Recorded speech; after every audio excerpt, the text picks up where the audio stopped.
দেখো,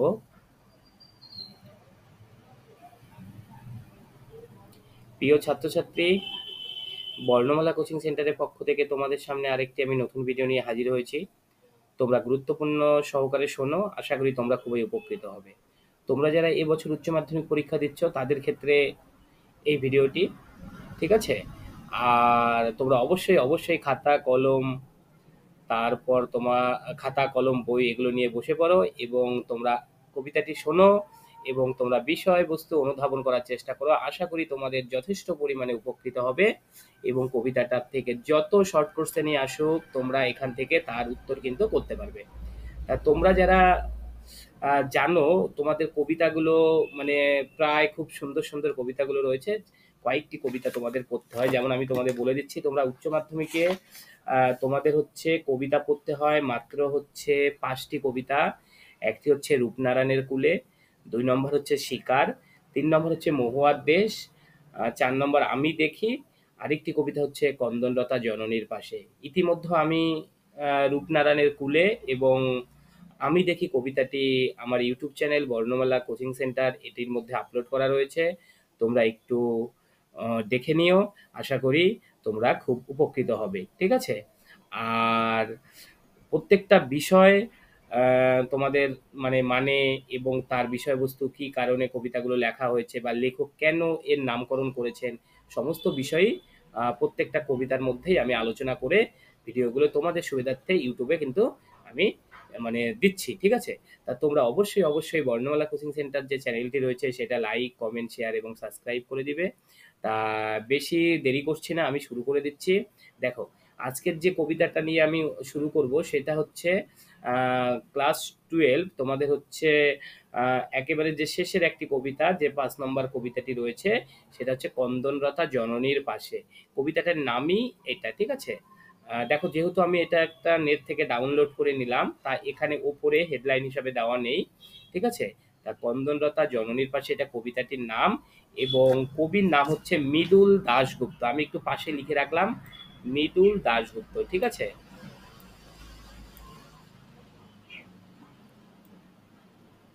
দেখো, যদিও বা লিখছি, একটু ভালো করে দেখো, মৃদুল।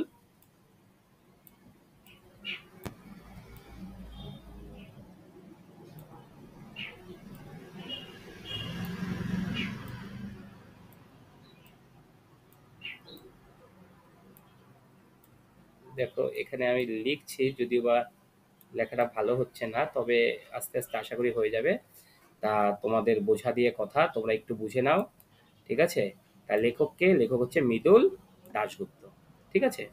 তা কবিতাটির নামই হচ্ছে কন্দনলতা জননীর পাশে, আর লেখক হচ্ছে মৃদুল দাশগুপ্ত। তোমরা তোমাদের পাঠ্য বইটাকে বের করো, বের করে দেখো সম্ভবত কত পেজে আছে, আমার কাছে টেক্সট বইটা নেই। আমি মানে তোমরা তোমাদের পাঠ্য বইটি বের করো, বের করে দেখো কন্দনলতা জননীর পাশে, লেখক হচ্ছে মৃদুল দাশগুপ্ত। তোমরা এটাকে একটু ভালো করে খেয়াল করো, ঠিক আছে? তা আমি শুরু করছি। কবিতার প্রথম লাইনই কিন্তু এটা, এটা হচ্ছে কয়েকটি স্তবকে লেখা হয়েছে। দেখো, এখানে বেশি লাইন নাই, 4টে। আর 4 4 8, 8 4 12, 12 4 16টা, 16টা লাইন রয়েছে, ঠিক আছে? তা তোমাদের হচ্ছে কবিতাটির নাম কন্দনলতা জননীর পাশে, লেখক মৃদুল দাশগুপ্ত। তা প্রথম লাইনই হচ্ছে কবিতার শুরু এটা, ঠিক আছে? আচ্ছা, এবার দেখো, এবার মৃদুল দাশগুপ্ত সম্পর্কে যদি আমরা একটু জেনে নেই তাহলে আমরা জানবো যে 3 এপ্রিল 1955 খ্রিস্টাব্দে তিনি জন্মগ্রহণ করেন, ঠিক আছে? এই বিষয়টা একটু জেনে নিও। এবার মৃদুল দাশগুপ্ত কেন এই কবিতাটি লিখেছেন বা তিনি কেন এই কবিতাটির নামকরণ করেছেন কন্দনলতা জননীর পাশে, ঠিক আছে? এই বিষয়টা আমরা একটু জেনে নিই। আর তোমরা এখানে এই কথাটির মাধ্যমে তোমাদের আরেকটি বিষয় আমি বলছি, যেমন এখানে কন্দনলতা, কন্দনলতা যে ওয়ার্ডটি রয়েছে এর মানেটা একটু তোমরা জেনে নাও। কাঁদছেন এমন কোন নারী, ঠিক আছে? একটা মেয়েকে বোঝানো হচ্ছে, কাঁদছেন এমন কোন নারীকে বোঝানো হচ্ছে, যার জননী, জননী শব্দের অর্থ হচ্ছে মা, ঠিক আছে? জননী শব্দের অর্থ হচ্ছে মা। জননী শব্দের অর্থ কি? জননী শব্দের অর্থ হচ্ছে মা। তাহলে কাঁদছেন এমন কোনো মা, ঠিক আছে? তার পাশে, তার মানে তার পাশে দাঁড়াতে হবে, ঠিক আছে? তার মানে কাঁদছে এমন কোনো মা, তার পাশে দাঁড়াতে হবে। কবি মৃদুল দাশগুপ্ত কবিতাটির নামকরণ করেছেন। এবার সেই নামকরণটা কতটা সার্থক আমরা বিষয়বস্তুগুলোকে একটু আলোচনা করব এবং লাইন বাই লাইন যদি আমরা পড়ি তাহলে আমরা বুঝতে পারবো যে তোমার হচ্ছে কতটা নামকরণ সার্থক হয়েছে আমরা তাহলে একটু বুঝি। ঠিক আছে? তা কবি মৃদুল দাশগুপ্ত কেন এই কবিতাটি লিখেছেন তার বিষয় সংখ্যক হিসাবে যদি আমরা দেখি যে লেখনির কিছু বৈশিষ্ট্য রয়েছে সেই বৈশিষ্ট্যটা সাধারণত আমরা দেখব যে কবি হিসাবে সমকাল, তারপরে সমাজ এবং ইতিহাসের আদর্শ বা ইতিহাসের দর্শন তুমি বলতে পারো বা সংবেদনশীলতা যে রয়েছে সেই সংবেদনশীলতা এই কবিতায় কিন্তু প্রকাশ পেয়েছে। ঠিক আছে? এবং আমরা দেখব কবিতাটি কিন্তু একটি বিষয় কেন্দ্রিক এবং না করেও সহজ একটি সাবলীল কয়েকটি লাইনের মাধ্যমে একটি সমাজের নিষ্ঠুর বেদনাময় যে দিক আছে সেই দিকটিকে কিন্তু কবি মৃদুল দাশগুপ্ত এই কবিতার মাধ্যমে কিন্তু তুলে ধরেছেন এবং সমকালীন সমাজ, রাজনীতি, প্রেম কিংবা বিদ্রোহ কিংবা ব্যক্তি মননের নিসঙ্গততা যে আছে সেই নিসঙ্গতা মানে যে বিষয়টি রয়েছে তাকে কিন্তু এখানে সুন্দরভাবে কিন্তু ফুটিয়ে তুলেছেন। ঠিক আছে? এবং এই কবিতাটির উৎস কোথা থেকে গৃহীত হয়েছে তা অনেক সময় পরীক্ষায় আসে যে কবিতাটির উৎসগুলো আসে কিন্তু তা উৎস আমরা দেখব হচ্ছে ধানক্ষেত নামক একটি কাব্যগ্রন্থ রয়েছে। কি? ধানক্ষেত নামক। আমি এই যে লিখে দিলাম ধান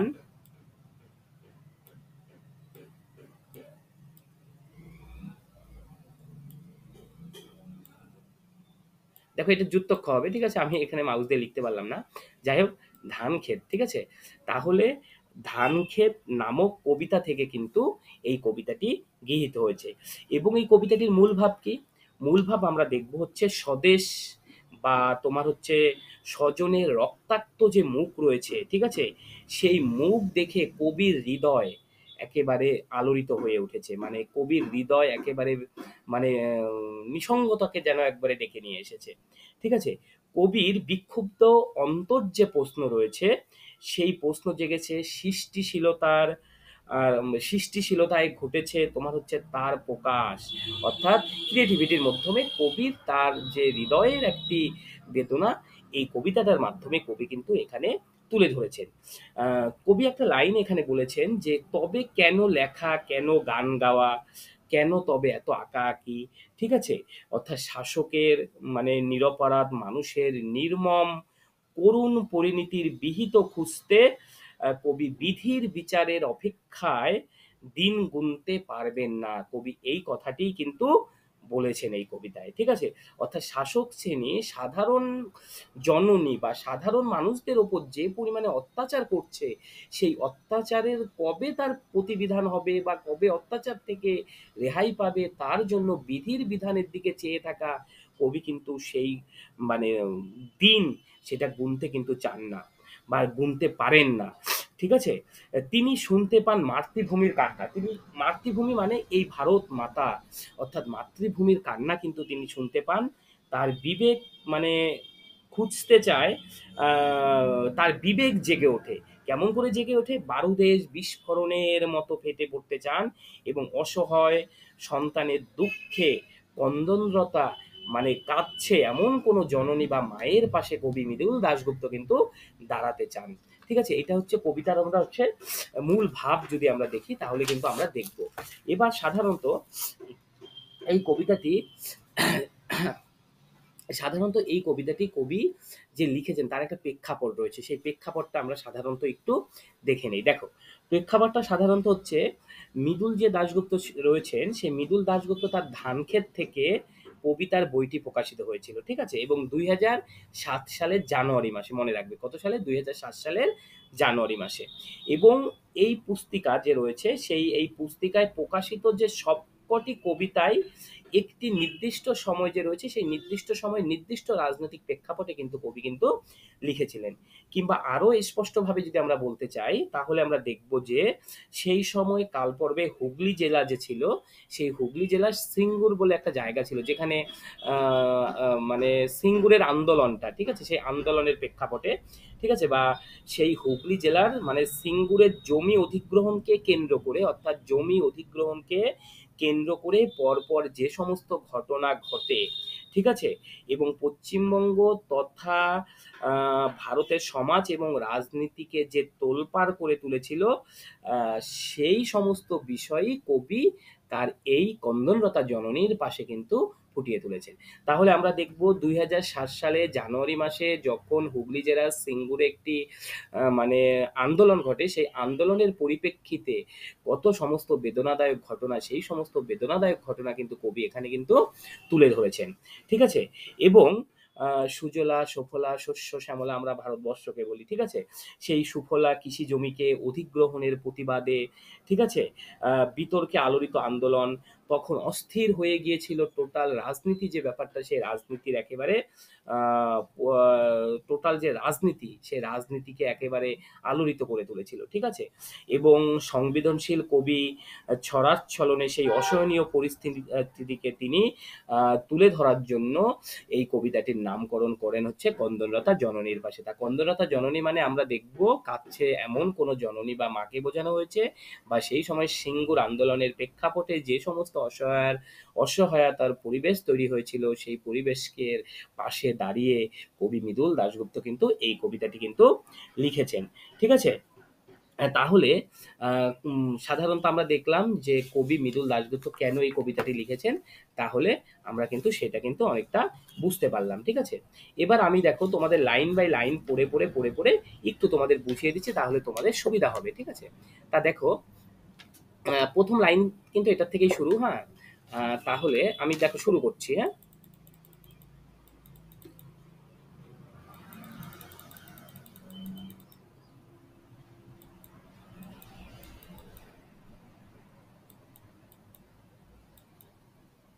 দেখো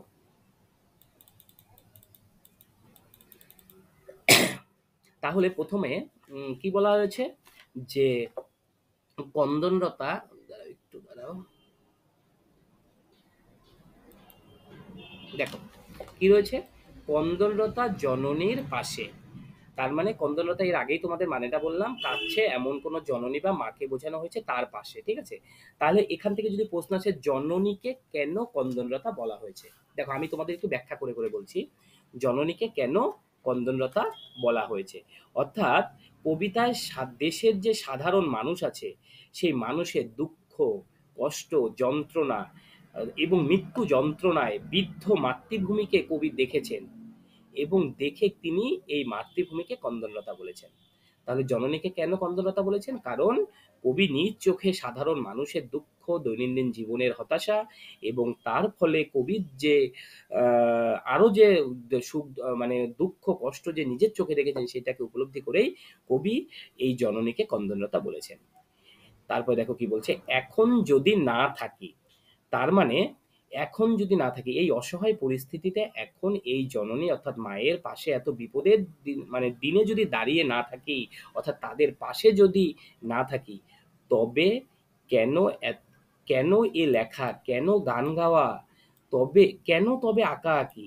দেখেছো কি সুন্দরভাবে বলেছেন, অর্থাৎ এখন যদি না থাকি, তার মানে এখানে কি বলতে চেয়েছেন, এখন যদি না থাকি বলতে কবি এখানে বোঝাতে চেয়েছেন যে অসহায় জননী তথা দুঃখী মাতৃভূমির পাশে থাকার কথা কবি এখানে বলেছেন। ঠিক আছে? তবে কেন এ লেখা, কেন গান গাওয়া। ঠিক আছে? তাহলে দেখো এখানে কি বলেছে যে তবে কেন, কেন তবে এত আঁকাআঁকি। ঠিক আছে? অর্থাৎ আমরা দেখব যে কন্দনলতা জননীর পাশে কবি মৃদুল দাশগুপ্ত মনে করেছেন বিপন্ন, তোমার হচ্ছে আক্রান্ত স্বদেশের প্রতি যে দায়বদ্ধতা বা ভালোবাসা, যদি শিল্পী তার সৃষ্টিশীলতার মাধ্যমে কোনো প্রতিবাদ করে না তোলে, অর্থাৎ তাহলে কেন এত লেখালেখি হবে, কেন এত মধুর কণ্ঠে গান গাওয়া হবে, তবে কেন এত আঁকাআঁকি হবে, সব কিছু কিন্তু অর্থহীন হয়ে যাবে। অর্থাৎ তুমি তোমার সমাজে এত মানুষ ব্যথিত, এত মানুষের চোখের জল, এত মানুষ সারা দিন না খেয়ে তারা মানে দিন যাপন করছে, এত মানুষ অসহায় পরিস্থিতিতে তারা রয়েছে, সেই সমস্ত মানুষের পাশে যদি না দাঁড়াও এই বিপদের সময়, তাহলে কিসের এত লেখালেখি, কিসের এত গান গাওয়া, কিসের এত মধুর কণ্ঠে গান গাওয়া? কবি এটাকে নিয়ে কিন্তু প্রশ্ন তুলেছেন। অর্থাৎ তাই সমাজ এবং সময়ের প্রতি সৃষ্টিশীলতার মানুষের যে দায়বদ্ধতা, সেই দায়বদ্ধতাকে কবি কিন্তু এখানে তুলে ধরেছেন। ঠিক আছে? অর্থাৎ কবি এখানে একটা প্রতিবাদী ভাষাকে জাগ্রত করতে চেয়েছেন। কি শাসক শ্রেণীর অন্যায় বা সাধারণ মানুষদের উপর যে পরিমাণে অন্যায় অত্যাচার চলছে, তার পরিবর্তিতে যদি কোনো তুমি প্রতিবাদ না করো, তাহলে কেন এত আঁকাআঁকি হবে? সাধারণত আমরা জানি যে অন্যায় যে করে আর অন্যায় যে সহে তব ঘৃণা তারে যেন তৃণ সমদহে। অর্থাৎ একজন অন্যায় করছে আর একজন অন্যায় সহ্য করছে, তাহলে দুজন কিন্তু সমদোষে অপরাধী। এর মাধ্যমে কবি এটাই বোঝাতে চেয়েছেন। ঠিক আছে? অর্থাৎ তুমি তার প্রতিবাদ তৈরি করো, তুমি প্রতিবাদ করো, তাহলেই এই গান লেখা, তাহলে এই আঁকাআঁকি সব কিছু সার্থক হবে, কিন্তু নতবা সব কিছু একেবারে বিফল। তাহলে প্রথম প্যারাতে আমরা এই মানেটা পেলাম। দ্বিতীয়ত দেখো কি বলছে, যে নিহত, দেখো নিহত ভাইয়ের শবদেহ দেখে, নিহত মানে যে, মানে নিহত মানে বুঝে যেত মারা, ভাইয়ের শবদেহ, শবদেহ শব্দের অর্থ হচ্ছে মৃত দেহ, দেখে নাই যদি হয় ক্রোধ, ক্রোধ মানে রাগ, তুমি তোমার নিহত ভাই, তোমার নিজের ভাই, তোমার নিজের মায়ের পেটের ভাইও হতে পারে, কিংবা দেশ মাতৃকার কোনো একজন হতে পারে। ঠিক আছে? অর্থাৎ তুমি তোমার নিজের ভাইয়ের মৃতদেহ দেখে যদি তোমার মধ্যে কোনো রাগ, বিবেকবোধ, মূল্যবোধ কিছু যদি না জাগে, বা নাই বা যদি ক্রোধ জাগে, কেন ভালোবাসা, কেন বা সমাজ, কিসের মূল্যবোধ? তাই কবি এখানে বলেছেন নিহত ভাইয়ের শবদেহ দেখে কবি মৃদুল দাশগুপ্তের মন একেবারে কেঁপে উঠল, মানে তার মনের মধ্যে ক্রোধ জন্ম নিল। ঠিক আছে? এবার নিহত ভাই বলতে কবি এখানে কি, কাকে বুঝিয়েছেন আমি যদি প্রশ্ন করি, তাহলে এখানে কন্দনরতা জননীর পাশে কবিতায় শাসকের রক্তচক্ষু উপেক্ষা করে অন্যায়ের প্রতিবাদ করতে গিয়ে মৃত সহ নাগরিককে কবি মৃদুল দাশগুপ্ত নিহত ভাই বলে মনে করেছেন। ঠিক আছে?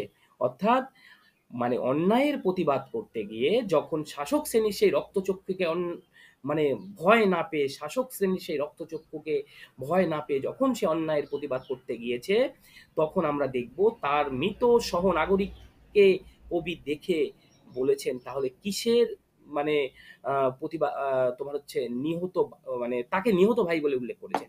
ঠিক আছে? অর্থাৎ যে অন্যায়ের প্রতিবাদ করতে গিয়েছেন, তাকে শাসক শ্রেণীর লোক সাধারণত আক্রমণ করেছে। ঠিক আছে? তাহলে কি নাই যদি হয় ক্রোধ, তাহলে কবি এখানে কেন এই কথা বলেছেন? অর্থাৎ অন্যায়ের প্রতিবাদ করতে গিয়ে মৃত সহনাগরিক বা নিহত ভাইয়ের শবদেহ দেখে তোমার যদি মানে ক্রোধের কোনো বহিঃপ্রকাশ না ঘটে, ঠিক আছে? তাহলে আর কি হলো? তাই কবি এখানে বলেছেন ক্রোধের বহিঃপ্রকাশকেই স্বাভাবিক বলে কবি কিন্তু এখানে মানে ব্যক্ত করেছেন। অর্থাৎ কোনো একটা কিছু অন্যায়ের প্রতিবাদ করতে গিয়ে যখন আমরা দেখব তার সহপাঠী যখন মারা যাচ্ছেন, কবির মধ্যে যে মানে ক্রোধ, সেটাকে শুধুমাত্র একটা স্বাভাবিক ঘটনা বলেই উল্লেখ করেছেন। এটা তো হওয়ারই কথা। তারপর দেখো কেন ভালোবাসা, কেন বা সমাজ, কিসের মূল্যবোধ? ঠিক আছে? তাহলে দেখো কেন ভালোবাসা, কেন সমাজ, কিসের মূল্যবোধ? তাহলে কবি কোন মানসিক যন্ত্রণা থেকে এই কথাটি বলেছেন? যদি এখানে প্রশ্ন করা হয় যে, তাহলে এখানে সাধারণত কবিকে আমরা দেখলাম যে তার ভাইয়ের শবদেহ দেখে মানুষের অমানসিক নৃশংসতার ব্যথিত ও ক্ষুব্ধ কবি মৃদুল দাশগুপ্ত কিন্তু এই প্রশ্নটি তুলেছেন। তাহলে কেন এত ভালোবাসা থাকবে, কিসের বা সমাজ থাকবে, সোসাইটি কিসের তবে, যদি মানুষ মানুষের পাশে দাঁড়াতে না পারে, বা মানুষ মানুষের সেই অন্যায়ের প্রতিবাদ করতে না পারে? ঠিক আছে? তাহলে কিসের সমাজ, কিসের মূল্যবোধ? এখানে কিন্তু কবি কিন্তু এখানে প্রশ্ন চিহ্ন তুলে দিয়েছেন। ঠিক আছে? তারপর দেখো এই যে বিস্ময় সূচক একটা চিহ্ন রয়েছে, এটারও কিন্তু একটা গুরুত্বপূর্ণ কিন্তু মানে অর্থ বোঝাচ্ছে। অর্থাৎ কিসের মূল্যবোধ, কবি হতাশ। ঠিক আছে? বিস্ময়, যে কিসের এত মূল্যবোধ। ঠিক আছে? যদি মানে প্রিয়জনকে হারানোর ফলে, বা পাশের বাড়ির কেউ হারানোর ফলে, বা দেশ মাতৃকার মানুষদের ওপর যে পরিমাণে অত্যাচার, তার ফলে যখন কেউ মারা যাচ্ছে, সেগুলোকে দেখে যদি আমার মধ্যে কোনো ক্রোধই না জন্মায়, তাহলে কিসের এত মূল্যবোধ, কিসের এত সমাজের ভালোবাসা, কিসের এত সমাজের গর্ববোধ? কবি কিন্তু এই কথাটি কিন্তু এখানে বলেছেন। তারপরে দেখো তারপরে একটা দেখো খুব গুরুত্বপূর্ণ একটি বিষয় রয়েছে। দেখো, হুম, দেখো, যে মেয়ে নিখোঁজ, দেখো, যে মেয়ে নিখোঁজ তার মানে একটি মেয়ে, অর্থাৎ যে মেয়ে নিখোঁজ মানে হারিয়ে যাচ্ছে, ছিন্ন ভিন্ন জঙ্গলে তাকে পেয়ে আমি কি তাকাবো আকাশের দিকে বিধির বিধান চেয়ে, বিচার চেয়ে। দেখো, তার মানে কবি এখানে বলতে চেয়েছেন যে মেয়ে নিখোঁজ তাকে কোথায় পাওয়া যায় বা কিভাবে পাওয়া যায়, তাকে জঙ্গলে পাওয়া যায়। আজকে একটি মেয়ে হারিয়ে গেল, পরের দিন সেই মেয়ের ছিন্ন ভিন্ন জরাজীর্ণ দেহ পাশের জঙ্গল থেকে পাওয়া যাচ্ছে। তাহলে সেই সমস্ত মানে একটা ভয়ানক বিষয়।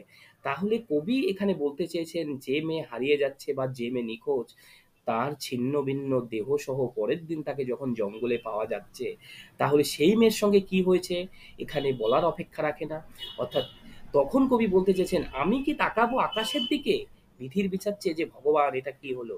অর্থাৎ এখানে সাধারণত আমরা দেখব কবিতায় নিখোঁজ মেয়েটিকে ছিন্ন ভিন্ন অবস্থায় যখন জঙ্গলের মধ্যে পাওয়া গিয়েছে, আহ, তখন জঙ্গলে দেখে কবি মৃদুল দাশগুপ্ত ভীরু বা দুর্বল মানুষের মতো বিধির বিচার চেয়ে আকাশের দিকে চেয়ে থাকতে পারেন না। অর্থাৎ কবি এর জন্য প্রতিবাদের মন্ত্রকে জাগাতে চেয়েছেন যে একটি মেয়ে হারিয়ে যাচ্ছে, সেই মেয়ের ছিন্ন ভিন্ন দেহ পরের দিন মানে তারপরে জঙ্গলে পাওয়া যাচ্ছে, তখন কবি কিন্তু আর নিজের চোখে এগুলোকে দেখে কিন্তু কবি কিন্তু আর ঠিক থাকতে পারছেন না। তাই কবি বলেছেন আমি কি এই অন্যায়টা দেখে কি আকাশের দিকে চেয়ে ভগবান বা বিধির বিচার চাইবো না। অর্থাৎ কবি বলেছেন যে বিধির বিচারের অপেক্ষায় ঈশ্বরের দোহাই দিয়ে সময় নষ্ট করতে কিন্তু কবি রাজি নন। অর্থাৎ ভগবান এটা কি হলো, এই মেয়েটি কেন মারা গেল, এই মেয়েটির কেন ছিন্ন বস্ত্র ও বা ছিন্ন ভিন্ন দেহ সহ তাকে জঙ্গলে পাওয়া গেল, অর্থাৎ এই সমস্ত বিষয় কেন হলো, ভগবানের কাছে তিনি মানে এই কথাটার জবাব চাইবেন এটা না। তাই কবি এখানে বলেছেন যে জঙ্গলে দেখে সেই মেয়ের মৃতদেহ জঙ্গলে দেখে ব্যথিত বা ক্ষুব্ধ কবি মৃদুল দাশগুপ্ত অসহায় কাপুরুষের মতো বিধির বিচারের অপেক্ষায় ঈশ্বরের দোহাই দিতে চেয়ে সময় অপেক্ষা করতে কিন্তু মানে সময় নষ্ট করতে কিন্তু রাজি নন। ঠিক আছে, তাহলে এই প্যারাটা তোমরা বুঝতে পারলে। নেক্সট দেখো, আমি তা পারি না।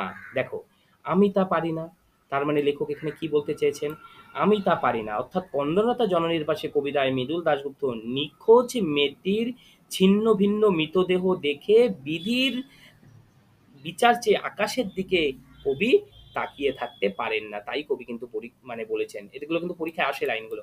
আমি তা পারি না, কবি কি পারেন না, কবি এখানে পারেন না যে সাধারণত যেই মেয়েটি ছিন্ন ভিন্ন মৃতদেহ দেখে বিধির বিচার চেয়ে আকাশের দিকে কিন্তু তাকিয়ে থাকতে কিন্তু কবি কিন্তু পারেন না। যা পারি কেবল, অর্থাৎ কবি যেটা পারে সেটা কেবল দেখো কি পারেন, সেই কবিতায় জাগে, সেই কবিতায় জাগে আমার বিবেক, অর্থাৎ আমার বিবেক, আমার বারুদ বিস্ফোরণের আগে।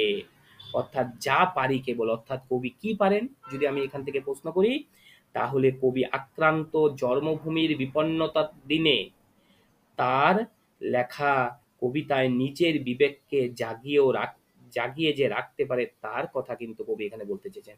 অর্থাৎ কবি পারে তার বিবেককে কেবল জাগ্রত করতে, সেই কবিতায় জাগে, অর্থাৎ সেই কবিতায় জাগে মানে কন্দরতা জননীর পাশে নিখোঁজ মেয়েটির ছিন্ন ভিন্ন দেহ দেখে স্বদেশের দুঃখ ও যন্ত্রণায় তাড়িত কবি মৃদুল দাশগুপ্ত নিজের বিবেক বা অন্তরাত্মাকে প্রতিবাদ মুখর হয়ে জেগে ওঠার কথা কিন্তু বলেছেন।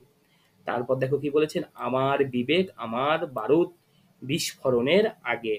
অর্থাৎ আমরা দেখব বিবেককে বিস্ফোরণের জন্য কবি এখানে তুলে ধরতে চেয়েছেন, যেমন করে বারুদ বিস্ফোরিত হয় বা বারুদ বিস্ফোরণ ঘটে অন্যায়ের, মানে একটা বারুদকে যখন আমরা দেখব বিস্ফোরিত হচ্ছে, তাই কবির এখানে বিবেক যেন বারুদের মতো বিস্ফোরিত হয়ে ওঠে বা অন্যায়ের প্রতিবাদ করতে পারে, তার জন্য কিন্তু কবি এর সঙ্গে এটির তুলনা করেছেন। অর্থাৎ বিস্ফোরণের আগে, এই লাইনটির মাধ্যমে কবি এখানে বলতে চেয়েছেন যে বারুদের মতো বিস্ফোরণের প্রত্যাশা নিয়ে তার কবিতায় জেগে ওঠা। ঠিক আছে, অর্থাৎ তার কাব্যিক প্রতিবাদ বারুদের মতোই অন্যায়ের বিরুদ্ধে জ্বলে ওঠে, ফেটে পড়তে চায়। ঠিক আছে, তাহলে দেখো সুন্দর একটি কবিতা। অর্থাৎ এই কবিতাটি কবি সাধারণত অসহায় মানুষদের পাশে দাঁড়ানোর কথা বলেছেন এবং এই সমস্ত অন্যায়ের প্রতিবাদ দেখে যদি সাধারণ মানুষ বা কবির মধ্যে যদি কোনো প্রতিবাদই না আসে, তাহলে কিসের এত ভালোবাসা, কিসের এত সমাজ, কিসের এত মূল্যবোধ, ঠিক আছে? কিসের এত লেখালেখি, কিসের এত গান গাওয়া? আ আমি যদি সেই কন্দললতা জননী বা সেই মায়ের পাশে দাঁড়িয়ে মাকে সান্ত্বনা দিতে না পারি, আমি যদি কন্দললতা জননীর পাশে দাঁড়িয়ে সেই মাদের অন্যায়ের বিরুদ্ধে যে সমস্ত শাসক শ্রেণীর রক্তচক্ষু রয়েছে সেগুলোকে উপেক্ষিত করে একটা প্রতিবাদের ভাষা গড়ে তুলতে না পারি, তাহলে কিসের এত গান গাওয়া, কিসের এত লেখালেখি? কবি কিন্তু এখানে প্রশ্নচিহ্ন করে তৈরি করে দিয়েছেন এবং তাই বলেছেন কবি। আরও এক্ষেত্রে কবি আবার বলেছেন, আগের দিন যে মেয়েটি হারিয়ে যাচ্ছে, অর্থাৎ যে মেয়ে নিখোঁজ, তাকে আবার জঙ্গলে ছিন্ন ভিন্ন অবস্থায় পাওয়া যাচ্ছে, তখন কি কবি এখানে আকাশের দিকে চেয়ে থেকে কবি বিধির বিচার চাইবে? ভগবান, এটা কি হলো? না, কবি তার অপেক্ষা করতে চান না, কবি বিধির বিচারের দিকে চেয়ে চান না, কবি চান তার যেন বারুদ বিস্ফোরণের আগে জেগে ওঠে। ঠিক আছে? অর্থাৎ আমি তা পারি, যা পারি কেবল সেই কবিতায় আমার বিবেক, আমার বারুদ বিস্ফোরণের আগে। ঠিক আছে? তা যথেষ্ট গুরুত্বপূর্ণ প্রশ্নগুলো তোমরা এখান থেকে দেখবে। যেমন এখানে যে প্রশ্নগুলো কমন আমি তোমাদের বলে দিচ্ছি, সেটা হচ্ছে